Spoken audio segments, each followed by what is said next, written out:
Thank you so much. I am too. Thank you for being here. So we're going to get started now. Fourth and final class of the day for Global Day of Jewish Learning here at Congregation Ponation. And thank you all for being with us in person. Still have 6, including me, in person. Sorry, 7, including me. So, and we have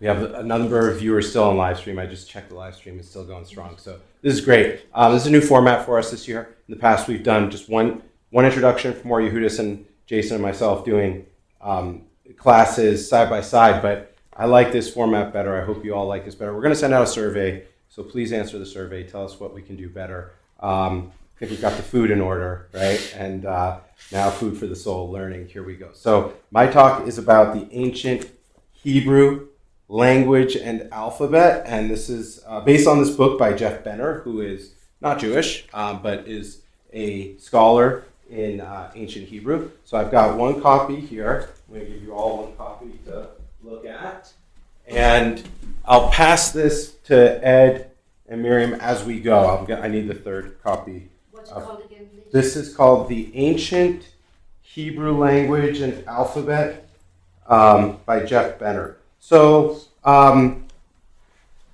first of all, just very quickly, I'm going to be standing for a lot of my talk because I'm going to be pointing at the alphabet that we know, the block letter alphabet that we know and love and use, and we see in the Holy Torah, we see in all of our prayers. This is the modern script. Then we're going to look at also side by side the ancient script. Okay, so why? Before I jump into the details and the fun and take us on a roller coaster through ancient history and the different modes of thinking about language and Hebrew in particular. Why am I doing this? Why would anyone want to do this?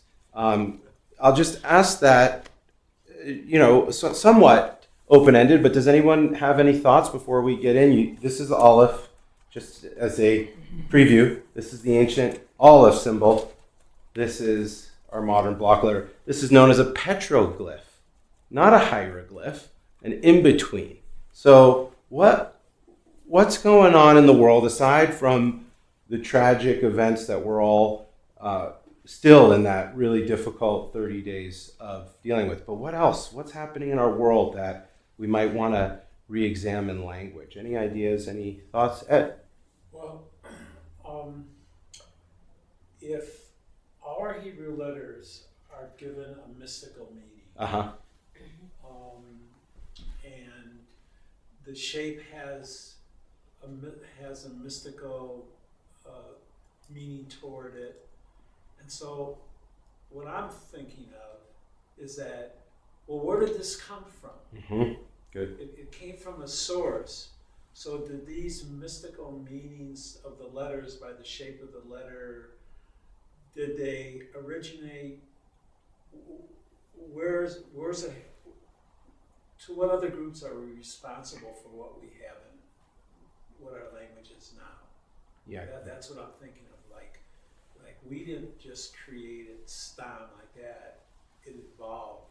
Right. So what were the influences and how did that help shape our Judaism? That's what I'm... Very good. Okay, so Ed said these hang on, I'll get to Wayne in just one second. These are to the extent that our letters are mystical and we acknowledge them, right? How did they come to be?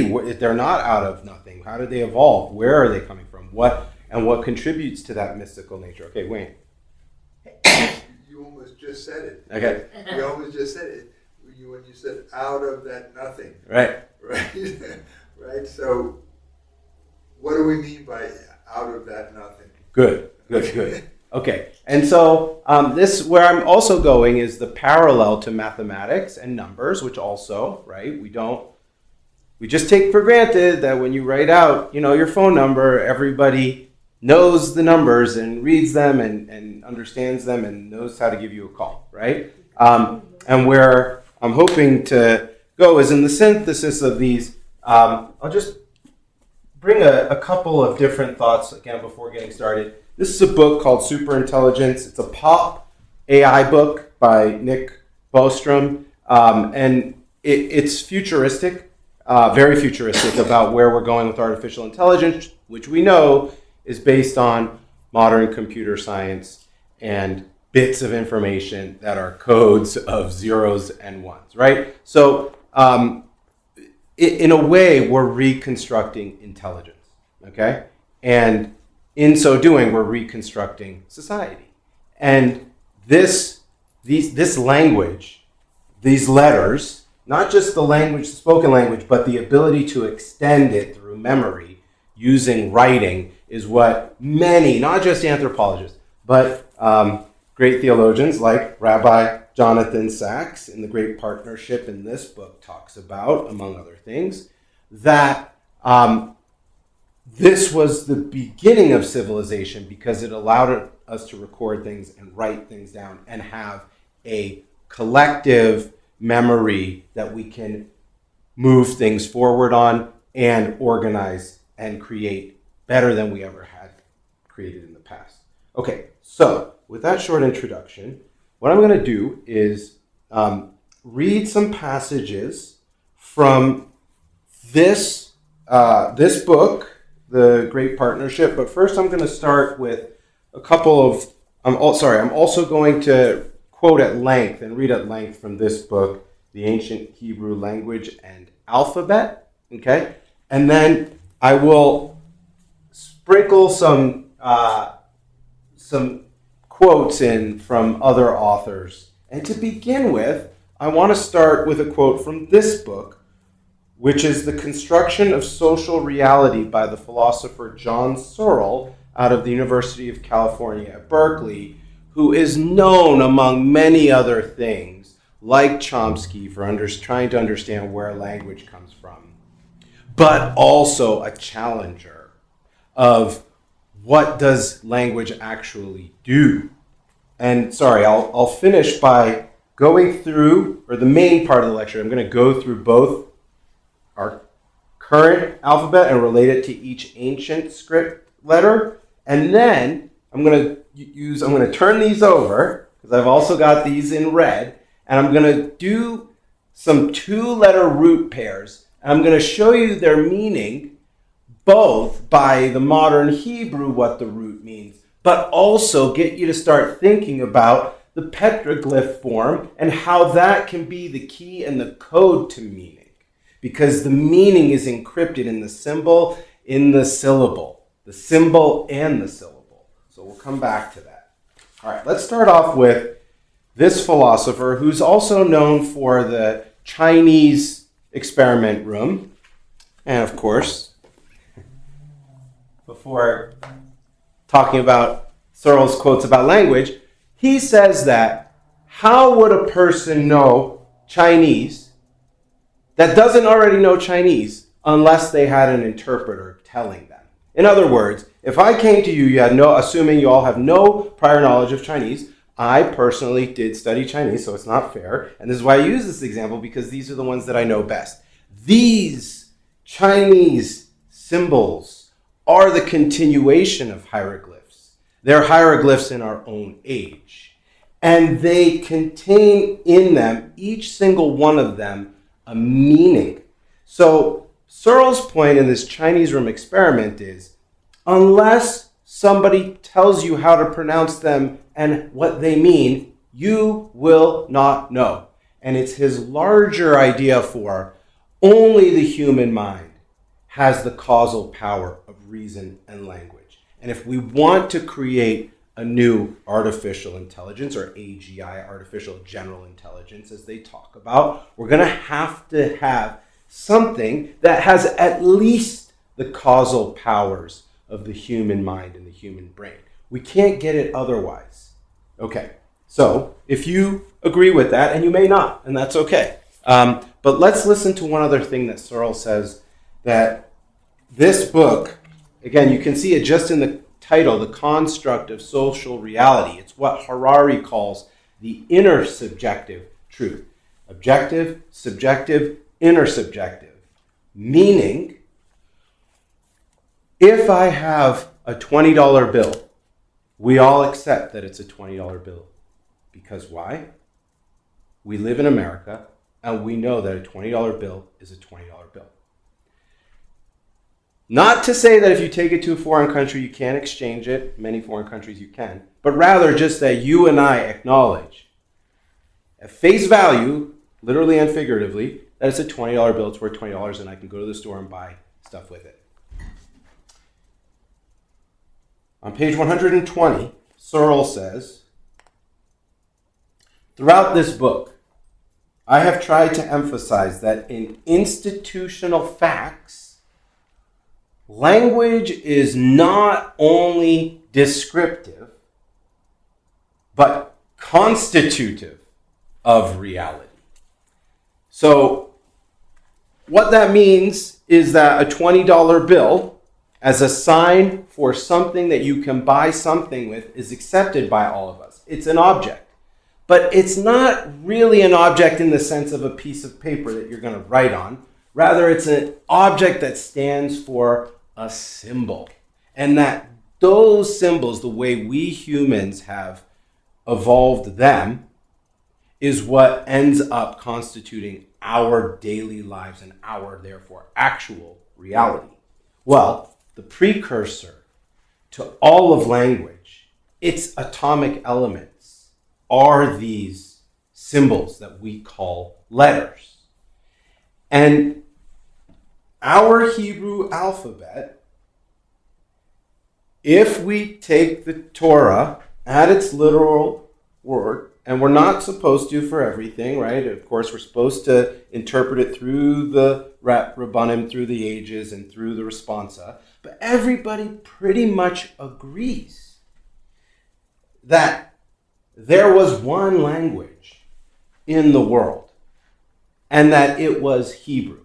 Now, not everybody in the world agrees that, but I mean everybody across Judaism says, yes, according to Torah, there was one language before the Tower of Babel, and it was Hebrew. So, it is a special language, and it's special because we continue this tradition even though we don't see it in the block letters. It's special because it has 4 components. Each letter has 4 components. We'll get to it as we get to the hieroglyphs or the petroglyphs here.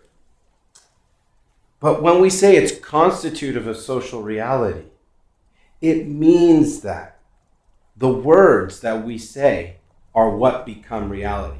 In one sense, we understand this. I want to build a house. How are you going to build a house? What do you mean?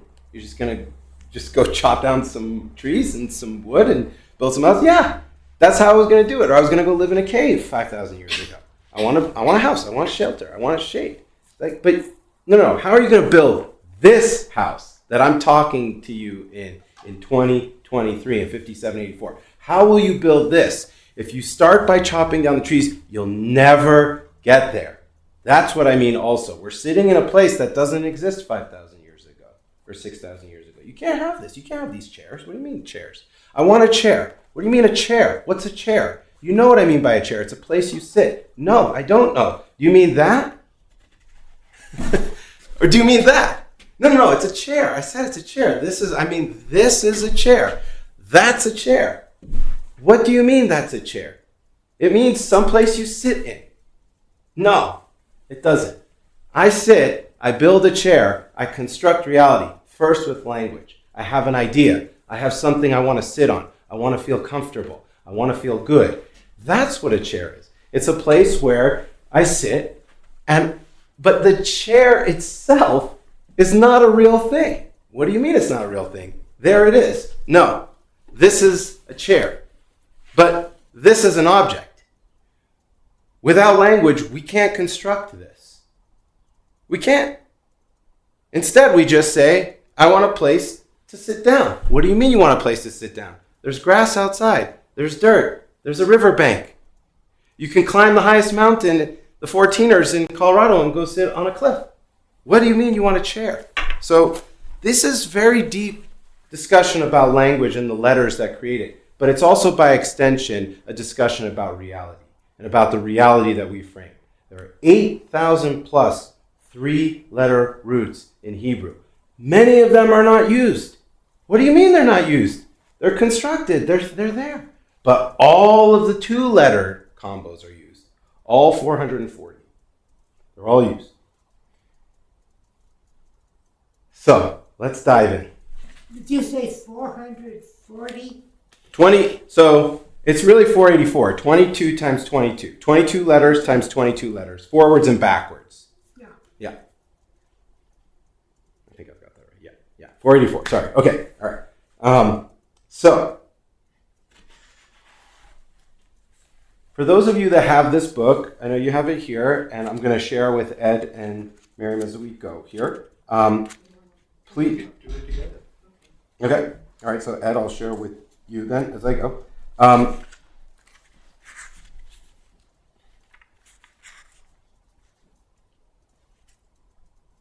Please turn to page 9, where we see the evolution of the Hebrew alphabet. So I'm going to be reading verbatim, and I'm going to share this on the live stream, and I know it's going to be difficult for you to see it as I do this, and I apologize. Next time we do this, we'll have these in digital format and send out beforehand. The original pictographic script of the ancient Hebrew alphabet consisted of 22 letters. Okay, we still have that. Each representing an object such as water. This is the top corner. This is the mayim, the M, that looks like a rushing water. And looks like the modern English M, okay? Or a shepherd's staff, which is down here in the bottom right corner, second one in, this, which looks like a staff. And actually, for those on live stream, I just realized, since I have these letters already right here in my pile, I'll refer to them here. Here's the mem. It looks like water, even though in a certain way, this way it looks like mountains, right? Isn't that the better association for us in Colorado? But if you turn it, you can see the water rushing, like it's rushing down a stream, okay? And then, Lamed is the shepherd's staff. It's as if someone's extending a staff and grabbing one of those little sheep. Okay, the other major point of Benner, again, the author of this book, is in order to actually truly understand this language, we need to go back in time 3,000, 4,000, and 5,000 years to understand the life of the shepherd and the itinerant and the modern Bedouin. They're moving around this earth. What are they doing? They're taking their tent. They're moving it from one place to the next, to the next, to the next. And what are they doing? They're following. They're herding cattle, sheep. They're living that nomadic pastoral life. That was our life. That was our culture. Rabbi Mark talks about that all the time. That is us. That's where we come from. That's where our language and these ideas and these symbols, they all attach to that life, to that social reality, right? That is descriptive and constitutive of who we were.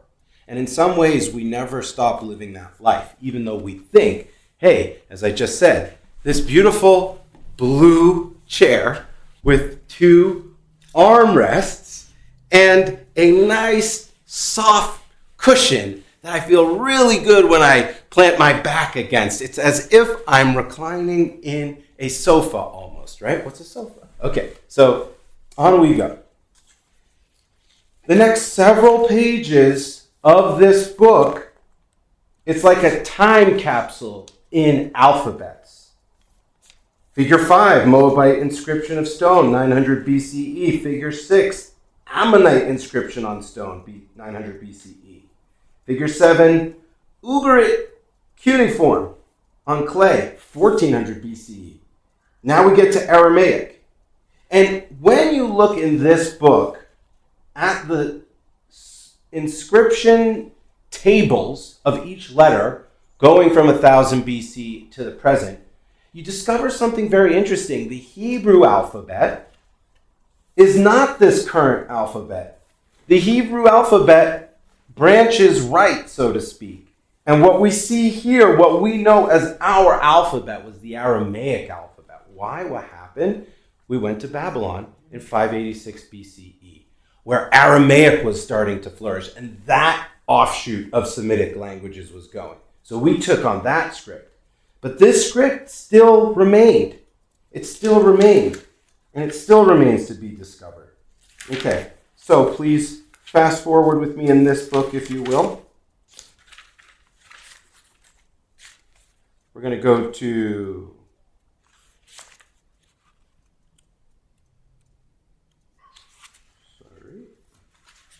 Okay, we're going to go ahead to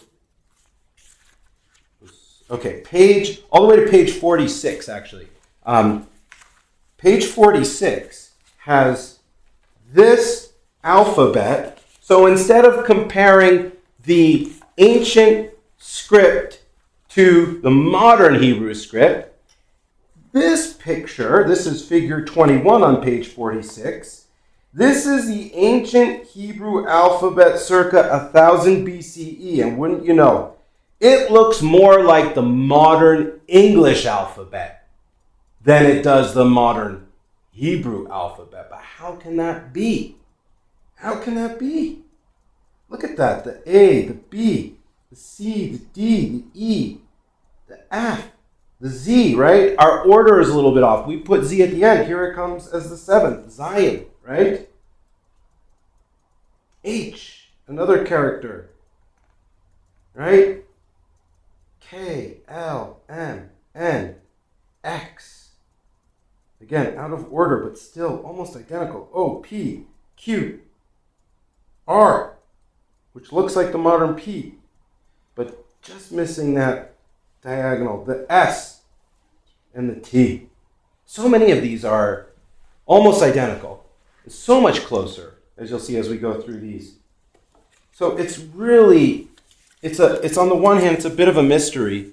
On the other hand, as you'll see, and I'm going to now point to one and only one of these tables that show the evolution. This goes back to Ed's point about evolution. How have these, now, sorry, we're on page 114, and this is Appendix C, the last page of Appendix C. 114, they have two different things going on, and they have this, by the way, for every single letter. So we have Canaanite. I'm looking at the table at the top, and you can browse through these pages and just go back in the letters. In the table on the top half of the page, it goes chronologically by culture. Canaanite, Hebrew, Phoenician, Aramaic, Greek, Southern Arabian, Punic, Latin, Samaritan, and Arabic.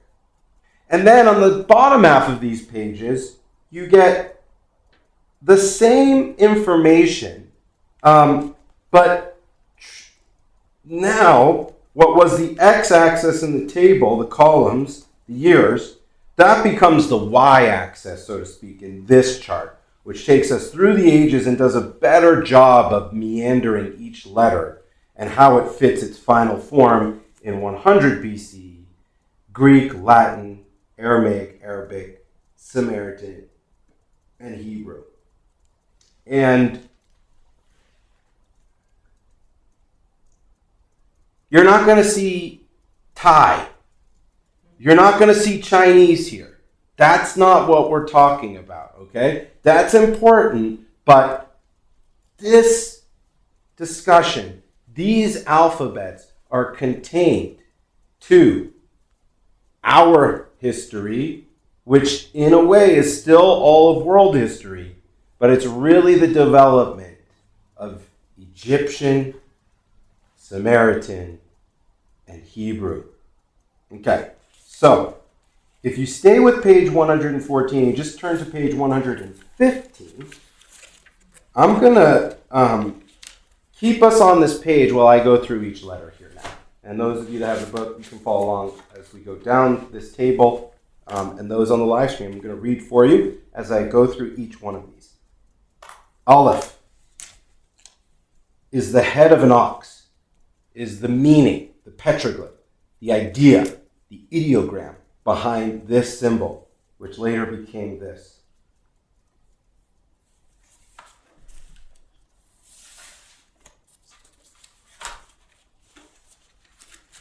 Bet. What is bet going to look like?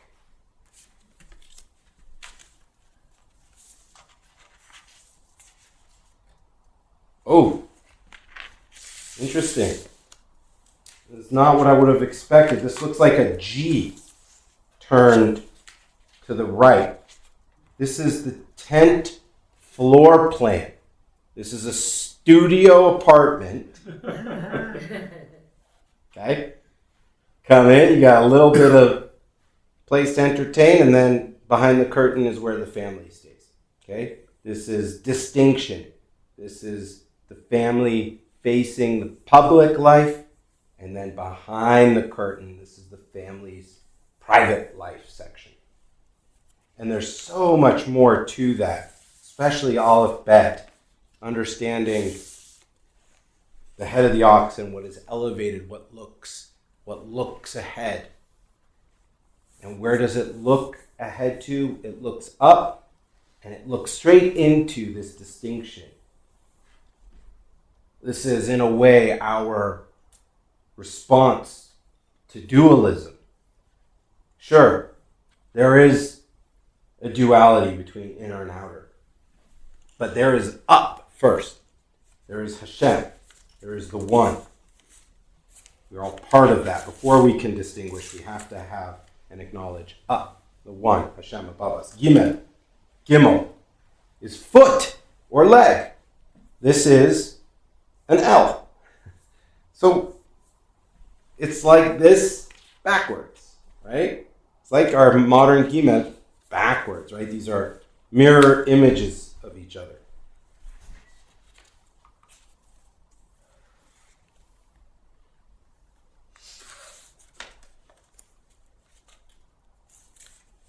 Dalet, very different. Very different.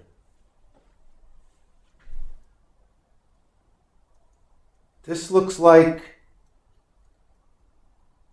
a music symbol, doesn't it, Ed? Right? If it was just colored in, it would be a, isn't that the weight?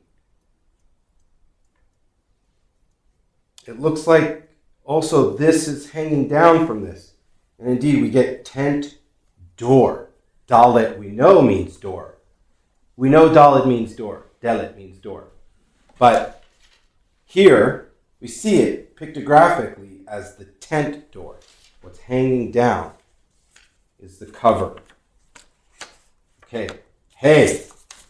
Now, hey is very different. Hey is arms raised. Right? Not and not oh, but arms raised. Hallelujah. Hallelujah. There you go. It's got legs too. It does. It does. It has the yud. It actually has the yud, which we're going to get to in just a minute. You'll see that same hook here. You'll see it in just a minute. This is the vav first. This is a true hook. This is a tent peg. Vav. V. And. V. And. What is and? What is connection? This and this. Vav was a stake. A stake. Good. It's connecting one thing to another. In fact, Go ahead. the Tekiyat Godola, Mm-hmm. the longness of it, it's like when you put the stake in, like everything that you've been doing during that period, you stake in the ground. It's like you're making a statement of all the work you've been doing for Teshuvah. It's the way they anyways. Yeah, I'm going to repeat what Ed said. It's a vav like the Tekiyat Gedolah. You're planting the stake between you and this place. What place? The place that you've come to in teshuvah to return to a more pure state and not connect over there where you used to connect. Here, now. Okay. Zion.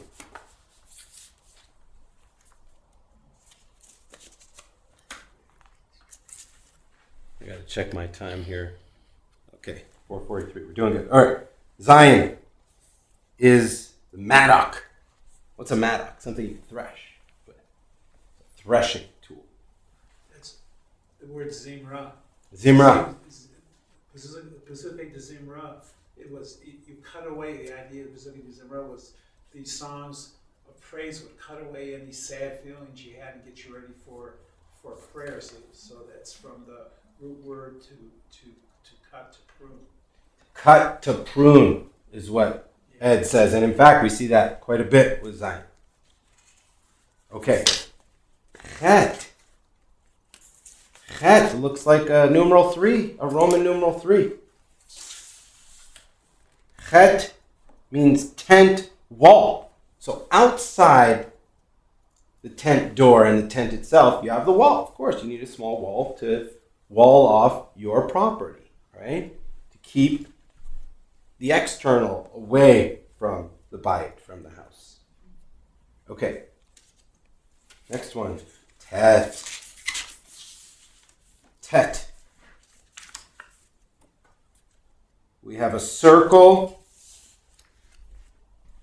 with 2 X's. This is like a railroad crossing symbol in a circle. And it means clay basket. It's a basket.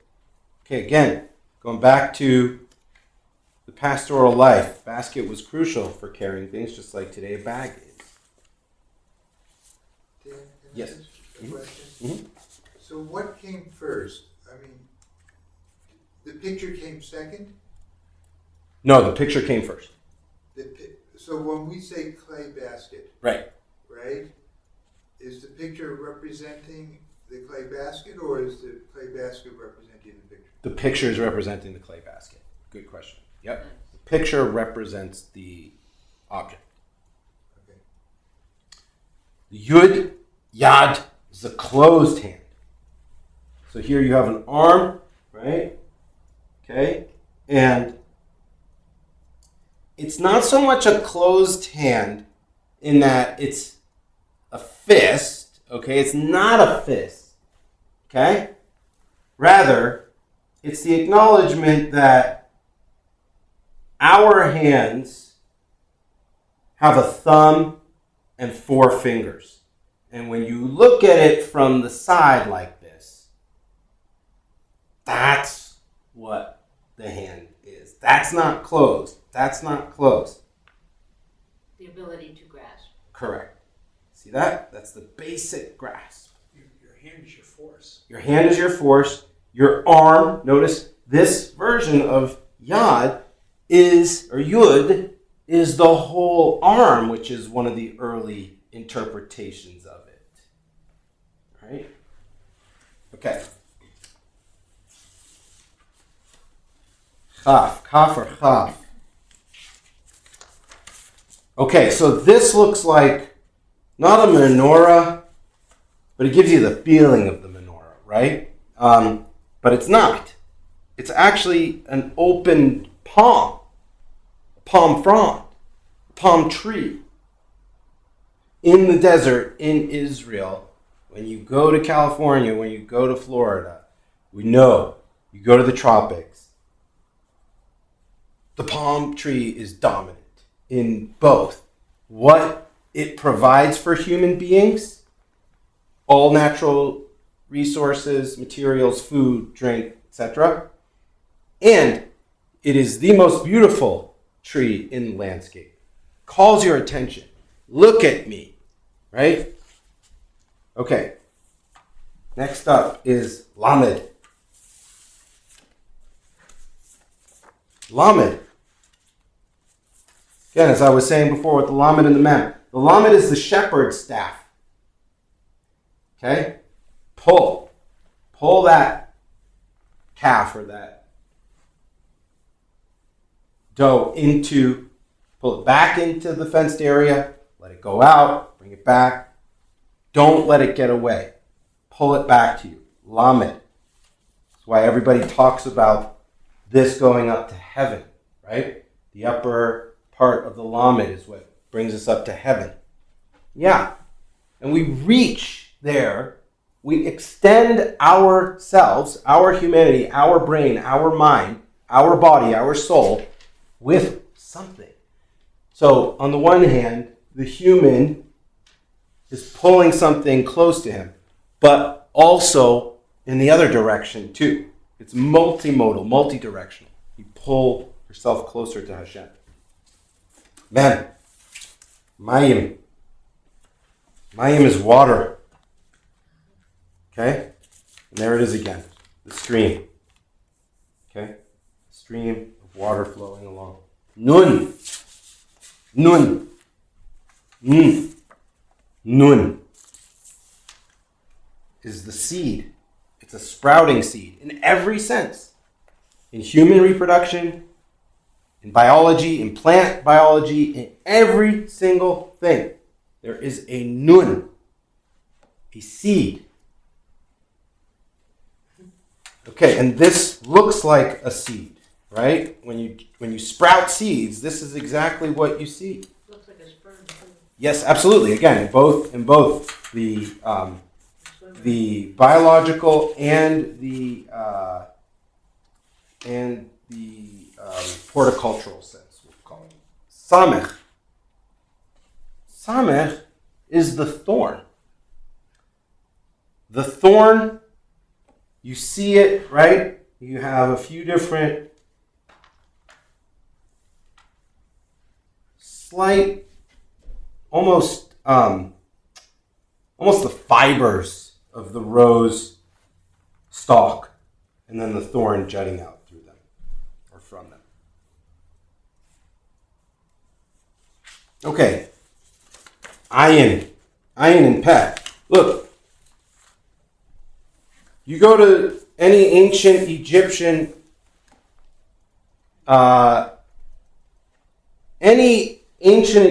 display, exhibition, you're going to see this everywhere. This is straight from the hieroglyphs, as several of these petroglyphs are. Some of them come right from them. Ayin, the eye. Ayin. And it comes before the peh, before the mouth.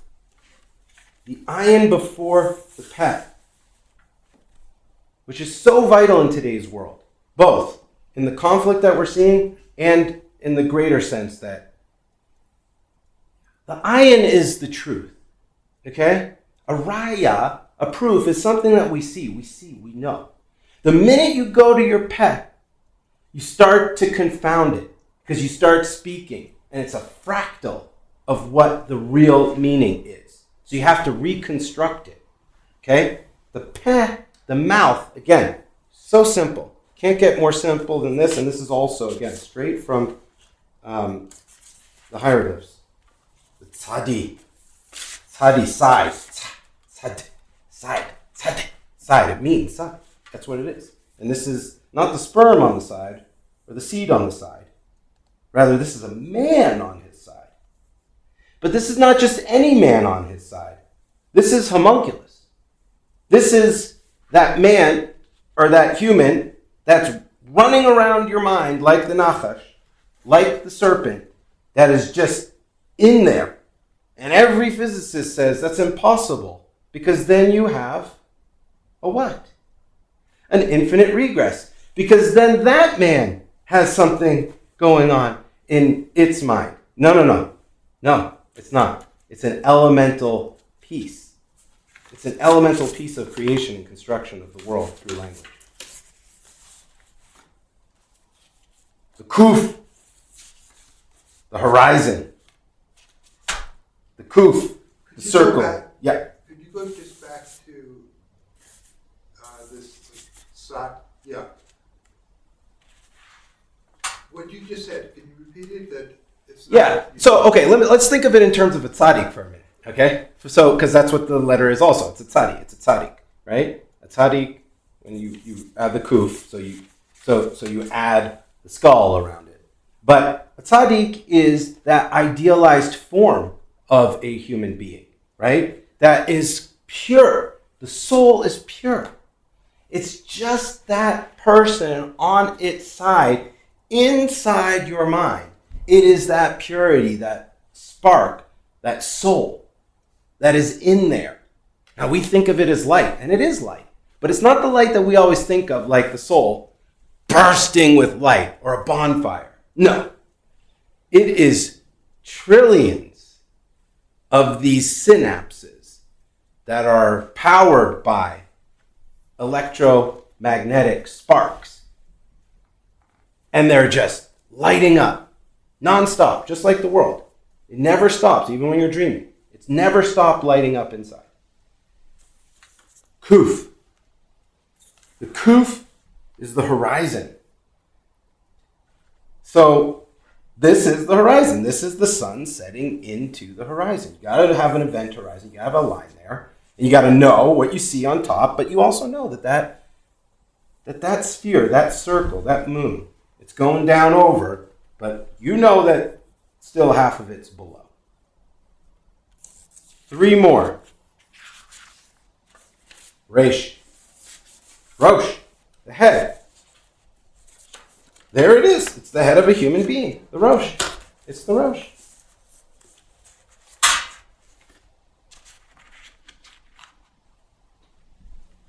We have to be careful because the Rosh can also very quickly become Rash. Right? It can become evil if it's not balanced by all of the letters that come before it. The Shin. The Shin is your 2 front teeth. There they are. Interesting, right? What we're starting to understand is why is this called black fire on white fire? Because it's the white in between that is carries the meaning. These teeth aren't, your teeth are white and they're not defined by their sides. It's the white shining through your ziv hapanim, your beautiful light, and your words, your breath, and everything, your smile, your health it's seen through your teeth. The shin. Last but not least, the taf. And it's a English lowercase t, crossed sticks. Okay? Crossed sticks. So we know what happened historically and what type of symbol this came to be and what other religions have adopted this. But originally, this is crossed sticks. Now I'm going to go backwards, right back up this list. I know we're running out of time, so I'm going to do this pretty quickly. We have time. Okay, I'm going to go through this list one more time, and I'm going to start now. This is also on page 115. I'm going to tell you the other meanings of these. I was saying what the picture is of and what we understand the picture to be, but we also have the meaning. This is a mark. This taf, the cross sticks, is a mark, the sign, the signature of something. Sorry, let me start at the top. Sorry, we'll go back to Aleph. Aleph, the head of an ox, means strong. It means power. It means leader. Bet, 10th floor plan, means family, house, or inside. B, or bayit, or bait. Foot, Gimel, means to gather, to walk, to carry. And gamal, a camel, does all of those.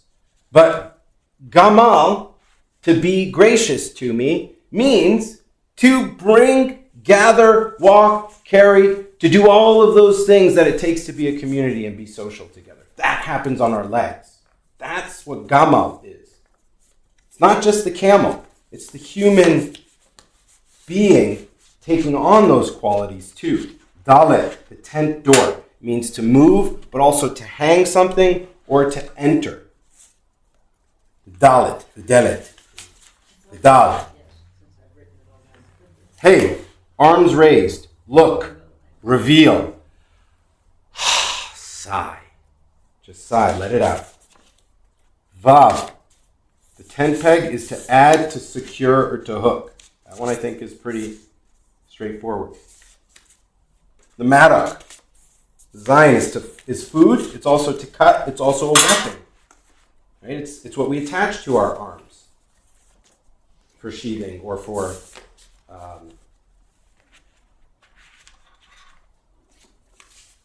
What's cutting. mattock? What's that? A mattock. I don't know that word. It's like a sickle. Okay. Tent wall, chet, outside, divide, half. Clay basket, tet, surround, contain, or even mud, because made of mud, clay. Clay basket. Closed hand is the yud, the arm. Work, throw, or worship. Kaf or chaf, the open palm. To bend, to allow, or to tame. The lamed, the shepherd's staff. To teach, the yoke, to bind. Water, mem, mayim. Chaos and blood. It's interesting that Mayim is blood is life. Right. It's chaos though. It's mighty. So,